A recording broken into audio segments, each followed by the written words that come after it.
Welcome to Revolutionary Optimism. Living at this time in history, we are challenged with the convergence of crises that is affecting our daily lives. Issues like economic hardship, a teetering democracy, and the worsening climate emergency have left many Americans feeling more despair than ever. To respond to the challenging times we're living through, physician, humanitarian, and social justice advocate Dr. Paul Zeitz has identified revolutionary optimism as a new cure for hopelessness, despair, and cynicism. Revolutionary optimism is itself an infectious, contagious, self-created way of living and connecting with others on the path of love. Once you commit yourself as a revolutionary optimist, you can bravely unleash your personal power, #unify with others, and accelerate action for our collective repair, justice, and peace. Welcome to another special episode of the Emergency Opportunity Podcast. As we reflect on the past season, we find ourselves navigating through a tumultuous year that has tested our collective resolve. This episode serves as a retrospective not only of the trials and triumphs of the past year, but also as an exploration of the profound insights shared by our diverse array of guests. From their experiences and expertise, we've gleaned lessons on resilience, compassion, and the boundless possibilities that arise when we unite in the pursuit of positive change. Join us as we delve into the lessons learned, the challenges faced, and the hopes that propel us forward into the next season and year. Here's Dr. Zeitz. So we had amazing guests this season who taught us ways and approaches for living with revolutionary optimism.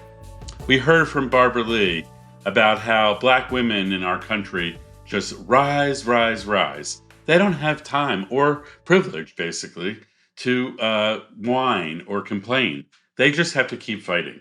And that is how they succeed. And then we heard from Marianne Williamson about how she's walking a tightrope with no net below her. That's the level of bravery and fearlessness that she is bringing to her endeavor and her call for a love revolution in our politics. And then we heard from Rabbi Shefa and Reverend Matthew about living and breathing the path of love as the foundation for revolutionary optimism. We heard about amazing, heroic leaders like Jesse Leon and his journey of overcoming an early childhood trauma. And we heard about ways in which our leaders are resilient and constitutionally optimistic. We spoke at the end of the season with Congressman Jamie Raskin, who defined himself as genetically and physically and emotionally constitutionally optimistic. So it's like built into who he is. And that is how he lives his life. And sometimes he's accused of living with rose-colored glasses. And sometimes he doesn't see all the possibilities. But it's a fascinating kind of embodiment of revolutionary optimism in a person like Congressman Jamie Raskin.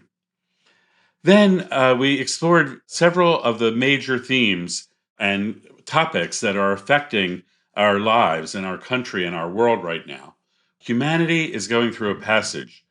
The old systems, the old frameworks, the old ways of doing business are collapsing under our feet and all around us. You can feel the turbulence. You can feel the trembling of a revolution. Unfortunately, we're already seeing violent components of this revolution. As we're seeing on the streets of the United States, gun violence, and we're also seeing mass shootings right here at home.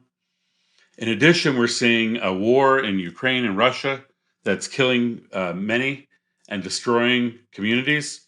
And now we're seeing a massive escalation of violence in Israel and Palestine based on a centuries-old conflict. So this rise in violence is part of the turbulence. We also have delved deep into racial equity, and we explored a reparative justice approach that includes radical reparations and radical truth-telling to deal with the legacy of how the federal government of the United States treated indigenous people and people of color, including Blacks who were enslaved, and also exploring the role of the federal government in making slavery legal, in failing to implement Reconstruction commitments, for allowing Jim Crow to exist, for the progress we made with the civil rights movement, and the racial awareness and reckoning that we're in the middle of right now. This work is culminating next June, June 15th, with a March for Equity. There's an organization called United for Equity, and the Black Music Action Coalition and the Black Justice Coalition are joining forces to host in Washington a March for Equity. And they're going to invite people all over the country to have satellite marches everywhere. This is a time to rise, rise, rise, as Congresswoman Barbara Lee said. On the show this season, we also addressed the climate emergency. Right now, in early December, the experts from around the world are gathering at COP28. 70,000 people are there trying to figure out what the next steps are for collectively taking action to address the climate emergency. That is happening right now. And guess who's not there? President Biden. The president of China is not there either. So the leading emitters of CO2 are not even showing up. Now, and this is just a small sample of how failed the global response is. We need to dramatically accelerate climate action. And that's why I worked with direct action organizations and interviewed Riley and Jay from Climate Defiance. And I did actions with Climate Defiance throughout the year. And I welcome everyone to think about ways to do direct action to put pressure on decision makers to shift to renewable energy, to end fossil fuels, and to advance climate restoration and repair. We're advocating for a four-pronged climate transformation: reduction of emissions, repair the environment and the atmosphere, and repair Arctic sea ice, for example, as well as adaptation and repairing and preparing for the consequences of climate change. So that was a major topic throughout the season as well. And we can expect that this year will be the warmest year in history, and next year will be even warmer. So we are really needing to work together to address this horrible climate emergency. We then spent a lot of time with a variety of guests: Daniela Bluers, Aditi Juneja, Congressman Raskin, Rabbi Arthur Waskow, and others on how to protect our democracy here in the United States and around the world. We did discuss the fact that democracy here is teetering or is not even real now. We talked about constitutional rot and how there's evidence, unfortunately, that our Constitution that was written in 1787, 200 and some years ago, and is not working anymore. We have constitutional rot at the executive branch level. Our government is not functioning. It's not meeting the needs of the people. The people are not able to pay for their medical bills. They're not able to pay their student loans. People are not able to buy food. There's a shortage of housing. There's basic needs are collapsing all over the United States. And that is an executive failure. We also have a failure of our judiciary, where we have a right-wing court that for the first time in U.S. history is actually taking away rights that have been given to us by our political system. And we will not tolerate that. And lastly, the legislative branch of government is highly dysfunctional. It's minoritarian rule. We need to shift to one person, one vote. We've had two of the presidents since 2000 that were serving as president and only received a minority of the votes of the country. This is not acceptable, and we can no longer tolerate this form of government. I also called for a peaceful revolution in the United States to put love at the center of our social, economic, and political systems for our collective repair, justice, and peace. We're at a moment in human history where we can leap forward. We can take a revolutionary leap forward into a new way of doing things. We can actually work together and heal the wounds and heal the trauma that has separated us. We can work together to create jobs and economic support, and we can transition to a circular economy, a renewable economy.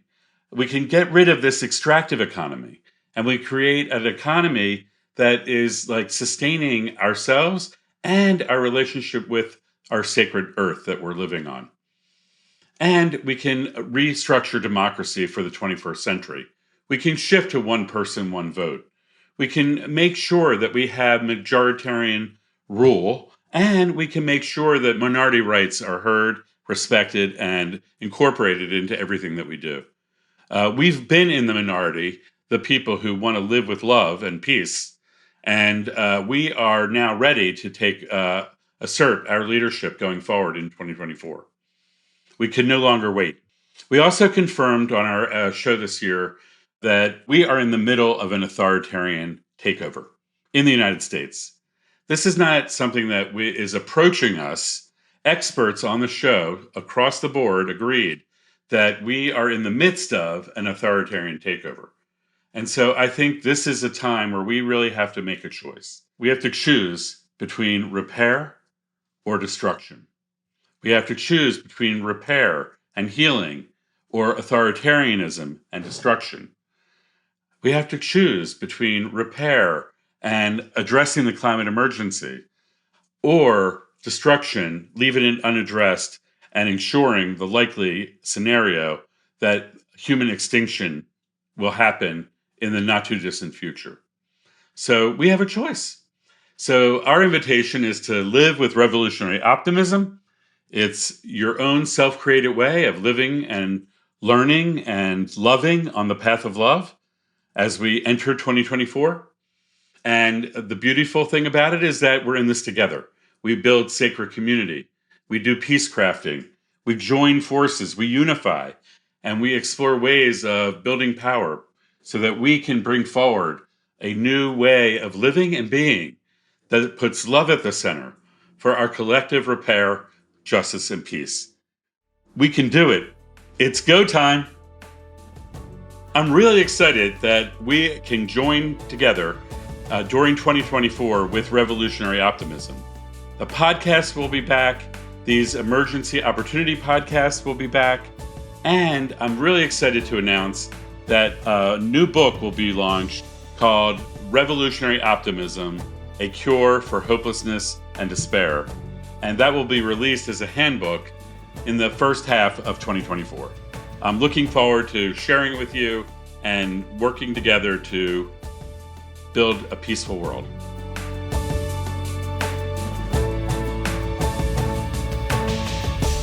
Are you ready to be part of the revolution? To learn more about revolutionary optimism, please visit drpaulzeitz.org. To explore building #UnifyUSA, please visit unifymovements.org. If you like this show, be sure to follow on your favorite podcast app so you don't miss an episode. Revolutionary Optimism, transforming the world one episode at a time.